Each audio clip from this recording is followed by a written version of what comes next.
বুবলি ভক্তদের এবার ঘুম হারাম করে দিলেন অপু বিশ্বাস।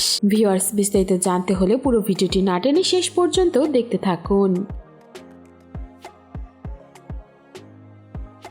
ঈদে এবার শাকিব খান বুবলিকে নিয়ে নয়, অপু বিশ্বাস এবং আব্রাহাম খান জয়কে নিয়েই ঈদ উদযাপন করলেন। এমনই ঈদ উদযাপনের বেশ কিছু ছবি সোশ্যাল মিডিয়ায় বেশ ভাইরাল হচ্ছে। সেখানে অপু বিশ্বাস নিজেই নিজের ভেরিফাইড ফেসবুক পেজে শাকিব খানের বোন মনির সঙ্গে মিষ্টি কিছু ছবি শেয়ার করেছেন।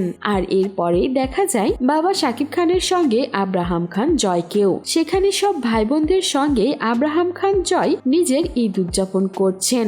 এমনকি বাবা শাকিব খান বেশ আদর ভরে জয়কে জড়িয়েও ধরে আছে। দাদির আদরেও যেন একেবারে ভরে উঠেছে জয়ের জীবন। সবাইকে একসঙ্গে নিয়েই যেন হ্যাপি ফ্যামিলির মতো করে তারা সবাই ঈদ উদযাপন করছেন। তবে অন্যদিকে দেখা মেলেনি বুবলি এবং বীরের। যদিও বীরের জন্মদিন ছিল, তবুও বীরকে নিয়ে শুধুমাত্র একটি পোস্ট দিয়েই ক্ষান্ত হন শাকিব। বীরের কোনো জন্মদিনের সেলিব্রেশনের ছবি পাওয়া যায়নি, এমনকি বুবলিও কোনো ছবি শেয়ার করেননি। এইসব ছবি দেখার পর সবাই অপু বিশ্বাস এবং শাকিব খানের প্রশংসায় ভাসাচ্ছেন। অপু ভক্তরা তো বেশ খুশি, তবে এরপরেও অনেক বুবলি ভক্তরাই অপু বিশ্বাসকে কটাক্ষ করতে একটুও ছাড় দিচ্ছেন না। তবে অপু বিশ্বাস যে এবার নিজের ঈদটা খুব ভালোভাবে শাকিবের পরিবারের সঙ্গে কাটিয়েছেন সেটা তো আর কারো বুঝতে বাকি নেই। সেখানে অপু বিশ্বাস আর জয়কে দেখতেও ভারী মিষ্টি লাগছিল।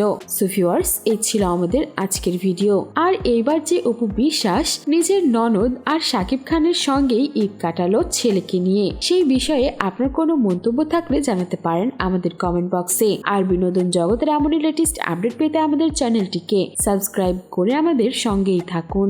ধন্যবাদ।